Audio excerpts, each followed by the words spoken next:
Hello दोस्तों, EFL learning के नए वीडियो में बहुत बहुत स्वागत है। बीएचईएल के बारे में बात करेंगे।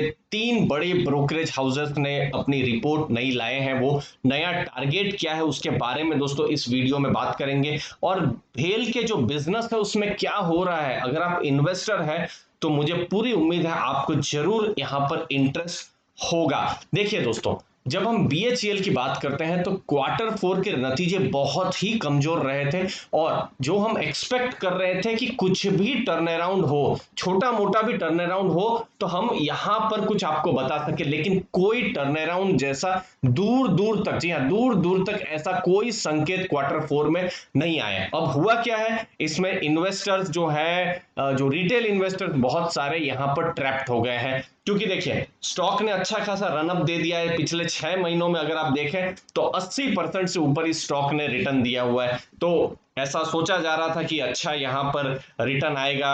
खबर भी कहीं उड़ गई थी कि डाइवेस्टमेंट गवर्नमेंट करने वाली है। तो दोस्तों, बार बार हमने अलर्ट किया है बीएचईएल के स्टॉक के बारे में। ये मैं 2-5 दिन पहले की बात नहीं कर रहा हूं, 4 महीने पहले भी जब क्वार्टर थ्री के रिजल्ट और बाकी के भी जब न्यूज आती रहती है तो बीएचईएल पर हम हमेशा अलर्ट करते हैं कि अभी भी इससे दूर रहना चाहिए, क्योंकि यहां पर टर्न अराउंड नहीं है, लॉस पे लॉस बुक कर रही है। और दोस्तों, अभी बुल मार्केट बिल्कुल चल रही है। बुल मार्केट में लॉस मेकिंग कंपनियां, चाहे वो बीएचईएल हो या बाकी भी कुछ कंपनियां हो, सब दौड़ रहे हैं। प्रॉफिट मेकिंग तो दौड़ ही रहे हैं, लेकिन ऐसी कंपनियां भी दौड़ रही, तो यहां पर कॉशियस रहना बहुत ही जरूरी है दोस्तों।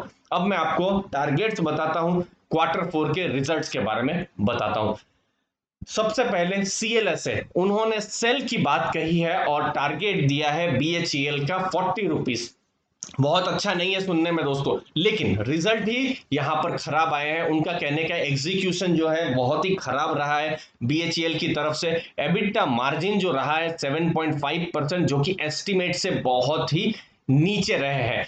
बैलेंस शीट को उन्होंने क्लीन किया है, 18 बिलियन का उन्होंने प्रोविजन किया है, और डाइवेस्टमेंट के लिए शायद ये तैयार हो रहे हैं, क्योंकि ये जो बैलेंस शीट उन्होंने क्लीन की है शायद ये डाइवेस्टमेंट के लिए की है। लेकिन ये सिर्फ एक अंदाज उन्होंने लगाया है। डाइवेस्टमेंट को लेकर, डिसइन्वेस्टमेंट को लेकर कोई भी अभी तक पुख्ता खबर नहीं है। अगर कुछ न्यूज आती है, कुछ हिंट आते हैं, तो फिर शायद कुछ यहां पर अपॉर्चुनिटी बन सकती है, लेकिन अभी ऐसा कुछ भी नहीं है दोस्तों। तो इसलिए बचकर रहना है, और यही सब चीजें दोस्तों एनालिसिस के साथ वीडियो हम बनाते हैं और टेलीग्राम ग्रुप में भी शेयर करते हैं, आप वहां पर भी ज्वाइन कर सकते हैं दोस्तों। अगला नाम है गोल्डमैन सैक। गोल्डमैन ने भी सेल की बात कही, और टारगेट देखिए, आप सही देख रहे हैं, 23 रुपए का टारगेट दिया है बीएचईएल पर। ये बहुत ही छोटा टारगेट है।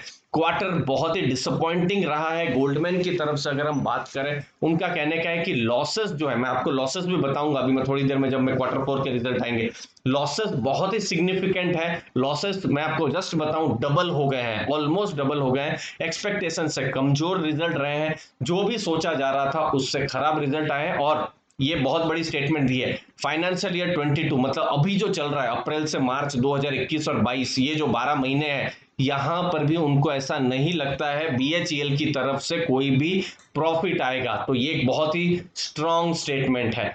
अगला नाम कोटक, उन्होंने भी सेल की बात कही है और टारगेट दिए हैं 34 रुपीज के। उनका भी कहने का है कि वीक एग्जीक्यूशन रहा है, ग्रॉस मार्जिन, वर्किंग कैपिटल, हर चीज में बीएचईएल ने निराश किया है। तो दोस्तों, कहीं से भी ये जो तीन जो रिसर्च रिपोर्ट है, कहीं से भी एक सिग्नल तक नहीं था कि बीएचईएल पर भविष्य में कुछ टर्न अराउंड जैसी संभावना है। हम जब टाटा मोटर्स जैसे स्टॉक जो अभी भी लॉस में है, हम जब उनकी बात करते हैं तो कुछ टर्न अराउंड का कुछ सिग्नल होता है।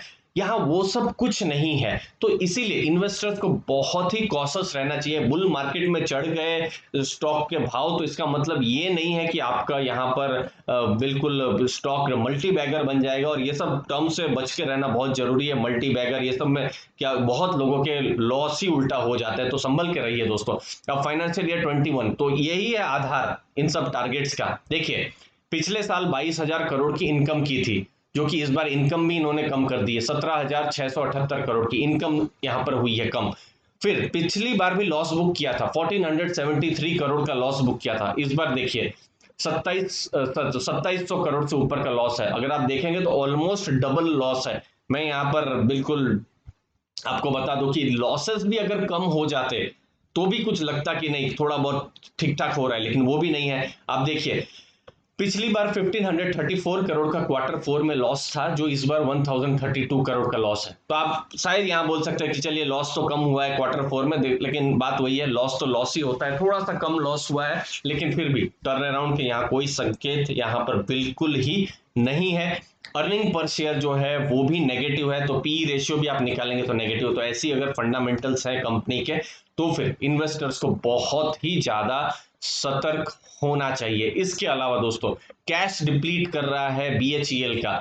उसके अलावा देखिए 5100 करोड़ का कैश था 2019 क्वार्टर एंड में, जो कि घटकर 1485 करोड़ का हो गया। मतलब ये कैश भी डिप्लीट हो रहा है। डाइवेस्टमेंट को लेकर न्यूज चल रही है और शायद उसी के लिए ही मुझे लगता है स्टॉक का प्राइस भागा होगा, लेकिन अभी तक कोई पुख्ता न्यूज नहीं है। एक दो मुझे पता है रिसर्च रिपोर्ट भी आई थी कि डाइवेस्टमेंट हो सकता है, लेकिन गवर्नमेंट ने ऐसा कुछ कहा नहीं, उन्होंने ऐसा कुछ कंफर्मेशन अपनी तरफ से नहीं दिया हुआ है। तो डाइवेस्टमेंट अभी भी प्रश्न चिन्ह ही है दोस्तों।